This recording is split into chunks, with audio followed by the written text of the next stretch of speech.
Hey guys, welcome to another episode of Voices of Mars, and today we actually have a new series that I'm planning to do. For now, I'm going to call it Malifaux Corner, because we're just going to talk about Malifaux for 30 minutes or an hour every show, and today we have our very, very special guest. You might have seen him last time from Road Adepticon. Why don't you just introduce yourself? I'm Chuck Gonder. I'm Chrissy's husband, the tyrant of A Weird Place. The Tyrant. What was it, the Baby Tyrant, or was it?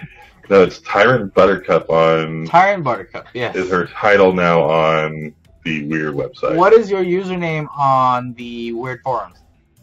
Guardian 1300. Okay, so if you need to find him, I'll post it down below, obviously, if you have questions after the show. But today we're going to talk about transitioning from Malifaux 1.5 to M2E. Now, I already had a couple of videos before that explaining the new rules and then reconfirming the new rules, but I haven't had games between then. Now, 6 months later, a lot of things changes. I've played like a lot of different games already.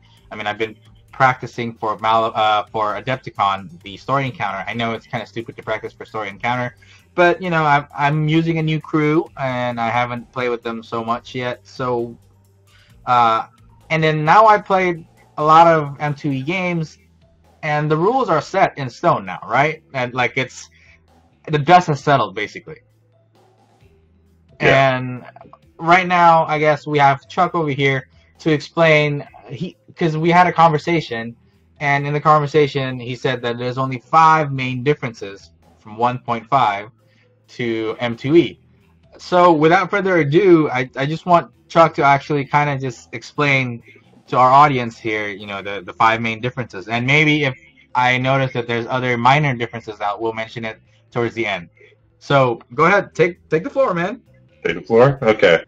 There are small differences, but there are only basically 5 key differences between the old 1.5 rule set to the 2.0 rule set. Okay. The main things that changed were pre-measuring, of course. Mm-hmm. The charge rules, instead of getting the plus to the attack and defense, or plus to the attack and damage, became 2 attacks. You got the Soulstone changes, which were, we got to draw 2 cards and discard 2 cards at the beginning of the turn. Mm-hmm. We got the add a suit. Oh, yeah. We got the plus flip, which is pretty much just the additional flip, just changed some of the mechanics, so I don't consider that a huge change, just a slight tweak. The other big change that I was thinking about was, and then we lost healing. Oh, yeah. We don't have the heal flip anymore. We got prevention still, but we don't have healing. Other than that, I mean, that's pretty much the core rules, otherwise didn't change. I mean, we're still working with cover, relatively the same, line of sight's little tweak, but I still feel like it's the same it always was. Now let's go over, all the five different major differences, in a little bit more of detail. So the first one you mentioned is pre-measuring. How big is this when it comes to wargaming? I've had a lot of actual arguments about this with friends, other people.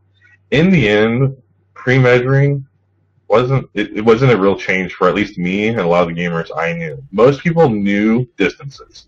Like, they'd look at the table and go, I have it. So what was the difference if they pre-measured? It didn't affect anything. It's not like they were missing a cast.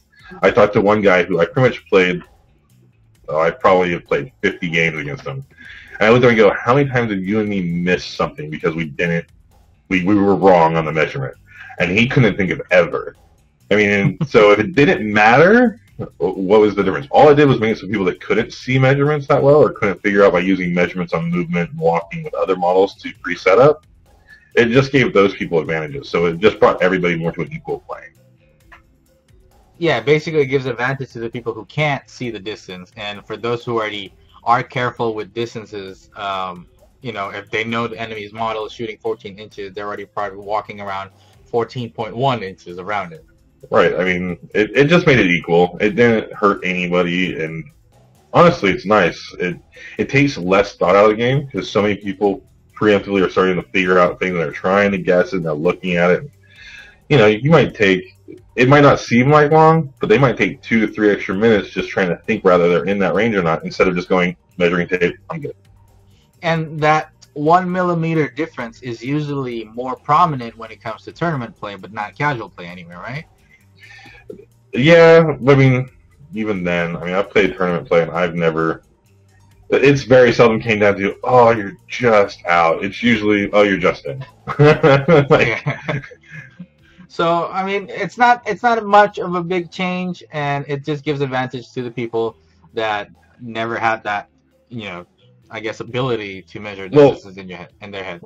it doesn't give advantage. That's bad wording. It Okay, just equaled the field. It equal made the it so field. those people had the same competitive edge, in a sense, as the people. It just made it all equal. Now let's go over with the second one. What is it that you mentioned? Sorry. I think charge. The Change charge the is different. charge. Yes. Yes, and I actually had a huge discussion with Mac about this when he first announced it.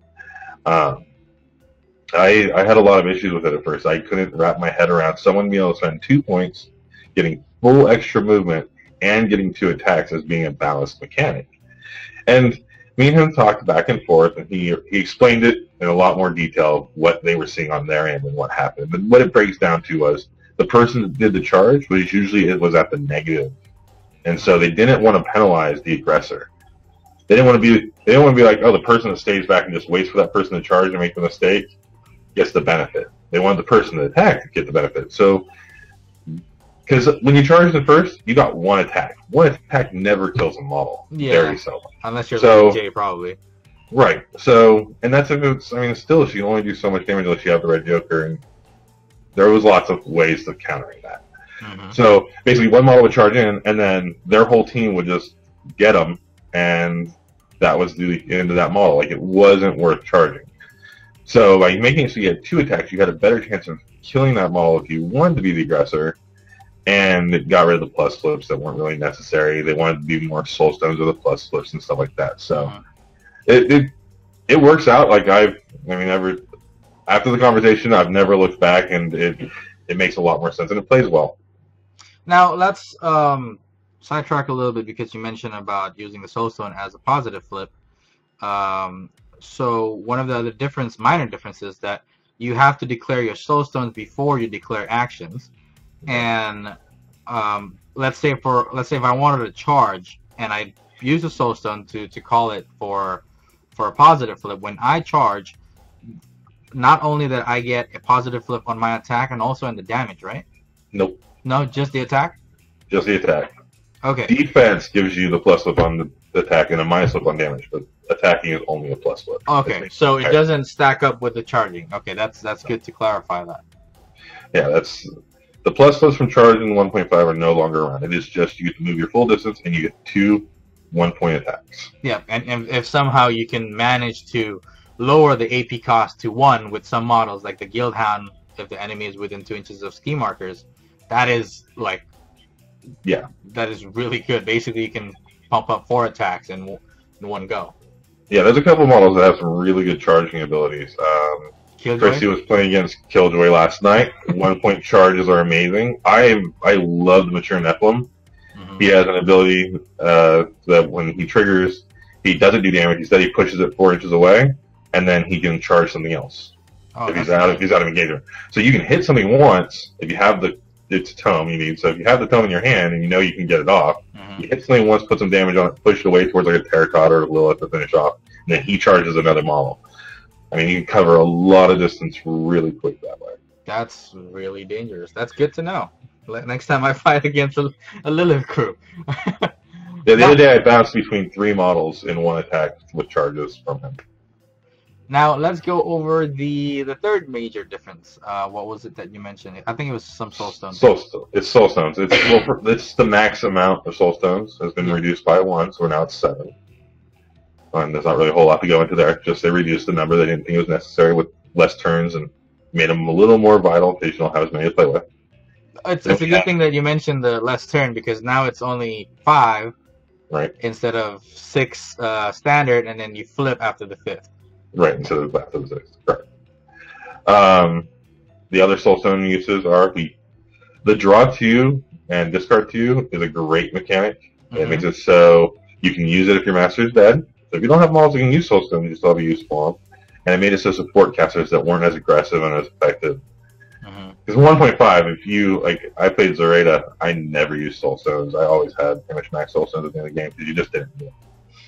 So now it's nice to be able to draw your hand size a little bit up and discard back down, clean it up, and make it a little more manipulatable. Mm-hmm. Yeah, because I mean, everybody probably had that experience of no face card lower than 7 in hand. Yep. Now that was the third difference. The soulstone is the number of soulstones change, and a couple of the mechanics of using a soulstone changes. Right. Let's go over the fourth difference. Well, there were some more soulstone changes we want to Okay. go over now. So we have, you can add a suit, which is probably the biggest thing from soulstones. It is an amazing ability. Being able to add a suit to anything, defensive flip, cast flip, MI, SH, willpower, goal, anything. Just be able to say, I'm going to use a stone and add a suit. Make it so, you're not as dependent on your suits in your hand. So you might finally got that 13 you needed, but it's the wrong suit. Well, you have soulstones. You can make that work still, which is good. So an usage example is basically if you have a 13 of any suit in your hand, and you need a 13 of feathers. Yeah, I'm playing Lady J. That's automatic riposte almost all the time, unless the opponent has like Red Joker, right? Oh yeah, no, use it for the mask and get your riposte off for sure. That sounds pretty dangerous. That's really big. Yeah, no, it's really helpful. It really does. It loosens up your hand a little bit. It gives the soulstones another really unique mechanic. I use it all the time, actually. For the demos, I use it for riposte a lot, actually. And then onslaught kind of triggers, all kinds of things. Some good stuff you can do with it. I've been playing with a model that I've been playing with the Wastrel that actually, if he has an upgrade from McCabe, if I discard a card and then forces an action or like a dual action, at the end of that action, I can draw another card. That's a good way to reshuffle a card as well. But that gives a suit, any suit that I wanted, by discarding the card. Right. No, card cycling in any sense is always good too. Anytime you take that 3 out of your hand and go, well, it was doing nothing, I'm going to put it down. Yeah. And I get to draw another card, you are now changing your odds in your favor for later in the game. That's good. And you also mentioned was this the fifth one, or is this just a minor one where there's no more healing flip? No more healing flip. I mean, it's a minor one. It's definitely, I mean, soulstones in general I kind of see as like one major change. They're just small and subtle. They added a couple things, worked for nice, but we did get rid of healing flips, or they got rid of healing flips, so we don't have that anymore. They're still healing in the game, which is good because now those models are they're a lot more key. They're hard to keep on the board though, because people usually target them and get rid of them. But there is still healing in the game. It was getting abused too much with slow to die models. I mean, come on, the bonus shield slow to die healing flip was that was really redundant at 1.5. It happened a lot, and it wasn't what they wanted that mechanic to be. So they got rid of the healing flip. But Lady J still has healing because that's necessary. Yeah. Even Executioner has healing now. Well, yeah, he always did. He had this. Isn't it the same thing too? I mean, if you kill a model, you can heal. No. He can use like a 0 action, isn't it? To heal? I don't know. I don't know the Executioner well enough. It's guild. I'm not allowed to touch guild. Yeah, but there's a lot of models basically now have the ability to heal themselves instead of. Yeah, there's a lot more. Yeah. There's a lot more healing on models in smaller text, or like if they do something, they can do a heal flip. Or if Vicky's have the Vicky of Blood kill something, she can do a heal flip, and then all the other Vicky's heal the same amount. Like there's lots of tricks for it. But and then we still have damage prevention, so that wasn't changed. The other thing was just the plus flips. Yeah. So we no longer flip an additional card and add it. Still, it is basically paired. You get 2 cards, or a bonus card if you were already paired. You flip 3 for the attack. And on defense, which is I think one of the other big key uses for Soulstones, is you get a plus flip on your defense, and then a negative flip to the opponent if they do hit still for damage. Yeah. So if you somehow get to defensive stance like 2 or 3. That's almost guaranteed that that person is not going to hit unless there's a red joker, and the damage flip is going to be lower. Right. That is pretty big. Well, that's another change that they do. The conditions. Oh no. Conditions are a little bit changed. Conditions a little bit changed. There was some minor tweaks on them. The biggest change in the conditions I thought was defensive stance, actually. Yeah. It's no longer it has to be the first point. It's no longer it reduces your movement. It is discard a card and as many points as you want to put in, gives you that many plus flips for the turn on defense or on any resist duel is actually the wording. So you can do it. It's willpower, defensive. So anything that's in a resist. That's kind of funny when it comes to willpower. Then that means like I'm bracing myself. Yep. Yeah, no. Someone played Terra last night and defensive stance 3 points and made it practically impossible to hit Terra for the night. Oh yeah. So another couple of changes that I noticed is when you actually start the game, you flip for deployment. You can tell your opponent to deploy first. Not only that, once your initiative flip, you can actually tell your opponent, if you win the initiative, you can tell your opponent to go first. Right. And I mean, those are very minor changes. Yeah. I liked the changes. I definitely like. You could always tell your opponent to deploy first, though. No, not from 1.5, I think. Yeah, winner got to choose side or deployment. Oh, really? Yeah. So it's whoever deployed first got to choose side. So you choose to deploy first and choose which side of the board you wanted, which no one ever did because everybody's lazy and doesn't want to go to the other side of the table. So you always have your stuff out. I never saw someone change sides unless they just really didn't like their opponent. Or there's one huge tower on the other side. Right. You're like, I have my sniper. I need that spot. But the initiative one was huge. Yeah, the initiative one then. Okay. And I mean, it's huge in a strategic sense. It's not huge as a rule change. Conditions. I can't really think of a condition that really changed that big. Did burning and poison change? Well, poison didn't change, but burning changed, right? No, burning you still take all the damage, and burning didn't change. Oh, I mean, you can now put out burning. You can use a point to reduce burning by 1. I mean, that's minor as it gets. Okay, let's go talk about changes in Master in general, like their ability changes, all gameplay changes. Okay. So, and I think the last changes that I noticed out of all, I guess, playing different Masters or playing against different Masters, is the play styles of Masters have changed. Even Lady J, I guess the most basic beat stick that you can ever get, it changes. Instead of having 35 soulstone game with your crew box, but now they go towards 50 soulstones games, and then the basic Lady J comes with upgrades that used to be in the cards before. Yeah, I mean, I've actually had a lot of debates about the upgrades in general. A lot of people they hate the idea of paying for the upgrades. But you don't really pay for your upgrades. They increased point cost. So I mean, you're just, if I say you had 5 extra points in a 35.1.5 game, and you had to buy abilities, but there were 5 points that were just free. They were just hidden in text. It's the exact same thing. I mean, most people only buy 5 points of upgrades for their master. Yes. So I mean, are you really buying something extra? No, you're just getting versatility. You're just being able to change your stuff out. And I love the upgrade system because it makes it so you can teach the game on a simpler level and then add complexity.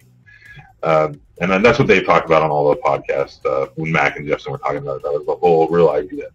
And it really did transition well. A lot of the main changes to Masters would be 3 points. Every Master has 3 points, so general AP. And AP abilities and stuff changed a lot in general. There's not a lot of melee expert anymore. There's not as much melee master. There's not a whole lot of casting expert, fast. Like those things are all there. You can get them, and there are some models with them, but they're a lot less of them. But yeah, and not only that, also a lot of the play styles of Master changes. Like I heard Vickies are not being played the same way, but they still have that main mechanic of slinging themselves. I mean, I haven't played the Vickies that much. I've seen the Vickies play, and I've read their cards. I think they very much play the same way, at least if you take the upgrades to make them play the same way. I don't feel that all the Masters changed in their playstyle. I think we got a little bit of an extra view on how they can be played. Like most people have 2 playstyles now for their Masters. she just based a great episode about Seamus and his different playstyles, and that really shows that a lot of masters do have two playstyles, and that was actually, they went over it well. I loved their episode about it. Seamus can be teleporting and shooting, or he can be up in your face. You should have those kind of choices for your masters, because those are two very different playstyles. That it makes it so if you like a BD army and you want to play Seamus, and you're like, well, he has a gun, if he plays while shooting, like, you have the option. You can make him do the melee thing. Now, with all the major changes done, and we are going to be in a podcast together later on, and since you're like the living, breathing rule book, sort of, according to Chrissy, we recommended a segment for you that will basically cover the transitioning period from 1.5 to M2E for each of different masters. And is that going to be like a permanent segment in our podcast?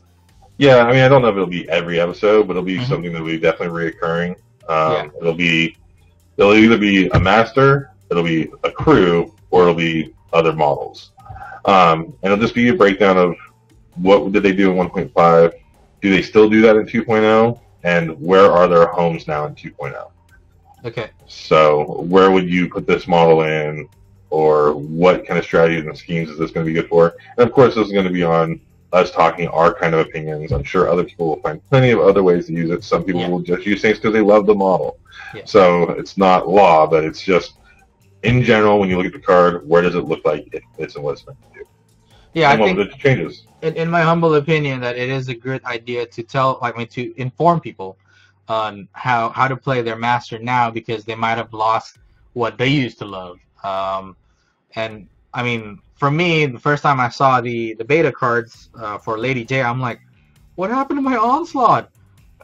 You know, and then I was like, oh, it's an upgrade card, but why do I have to pay more? So a lot of the negative thought comes from being misinformed. Yeah, it's looking at the card and not seeing it anymore, and not thinking to look at another set of cards to try to find the ability that you thought you should always have. Yeah.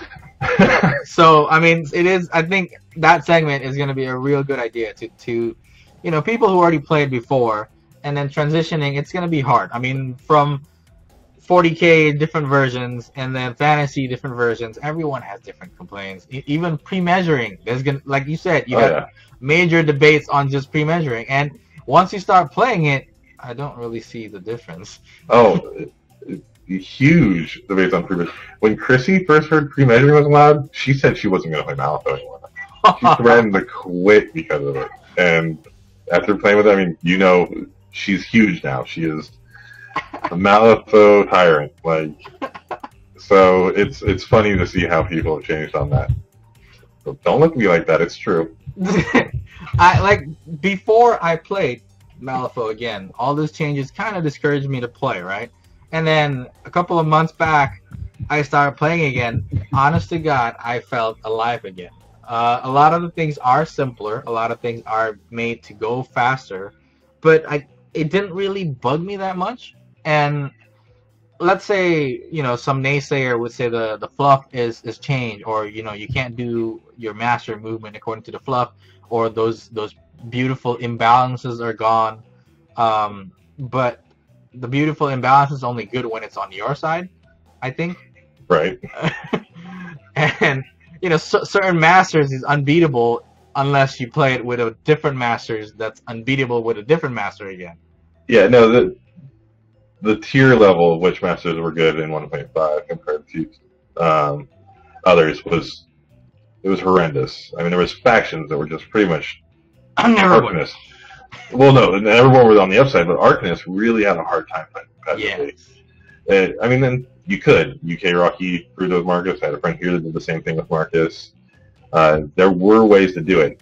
It just was a lot harder. It was definitely, they had to think a lot more about what they were doing from the very beginning. I've seen Marcus players, they could do it right, but they had to really think out what models they were going to hire piece-wise, because they had a huge pool of models and how they were going to accomplish that strategy and schemes. So it shouldn't be that hard. It shouldn't take that much prep. It shouldn't be for one person, whereas the other person's like, oh, I'm playing Dreamer. I take my Stitch Togethers, I take my Lilitu and Lilu, Coppelius, a couple Daydreams, I'm good to go. And that's just cookie cutter. That's what I played I didn't have to change it up.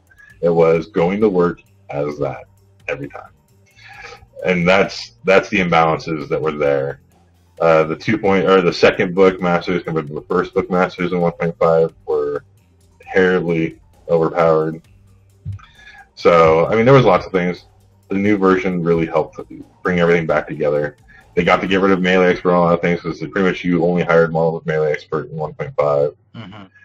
So it fixed a lot. I'm really happy with this edition. And like I said, if you played 1.5 and you want to go to 2.0, there's some minor changes to Soulstones. You have 5 turns instead of 6. You have upgrades, the charge change, and pre-measuring. And those are that's the best way to look at the changes, is those 5 things. Yes, there's little things amongst them. There's more than just one change to Soulstones. Mm-hmm. But really it breaks down to those 5 things. That's the change of it. That's how I explained it at Gen Con when I was doing demos. I'm like, if you play 1.5, listen to this quick list of changes, and then tell me how much you think the game really changed. Yeah. And then we go into more detail about it, so like we did here. And a lot of them left going, oh, that's not nearly as bad as I thought it was going to be to convert. Because that's really all it was. It was a conversion. We just converted to a second edition. It wasn't a full drop the rules and change. They didn't change mechanics like going to dice. There wasn't anything huge. It was really those 5 simple breakdowns. I mean, everybody's cards changed. Upgrades changed, how a lot of cards look and stuff. But damage is still damage, and tax is still tax. Like, nothing really, they didn't go and change wording on us and vocabulary. It was just, those real things fixed a lot of it. Yeah, well, I was going to ask you to summarize it, but you already summarized it for me. So, we're moving along pretty good. But yeah, I've listed that so many times, like especially at Gen Con, I listed that a lot. But,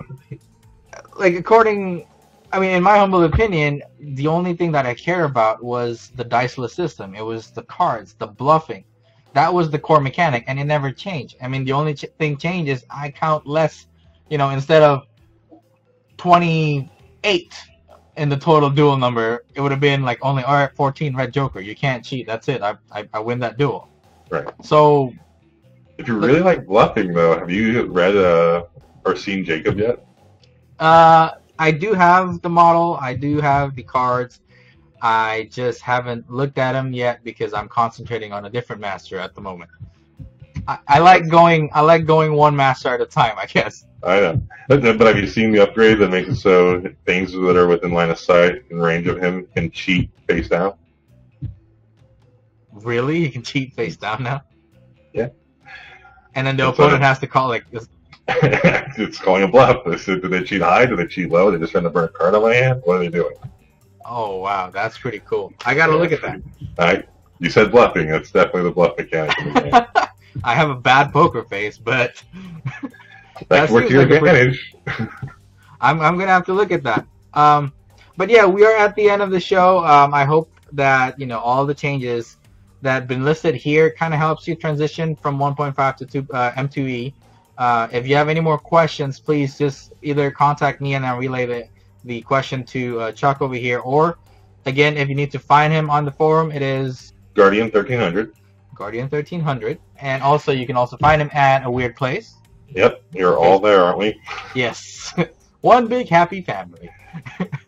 And the links... We'll have every Malifaux player on there. All the links are down below. Yeah, we actually have, people from all over the world there. And then I invited some people from Australia, random places from UK, Canada, and everyone is there. And it's not like, one place of just US only or whatever country only. Nope, so, it's a general weird place for everyone. Yay. Anyway, thank you guys for watching, and I hope you guys enjoy the Malifaux Corner. There's going to be a lot more videos soon. Thank you, Chuck, for coming in as the first guest. And my pleasure. I'll talk to you guys later.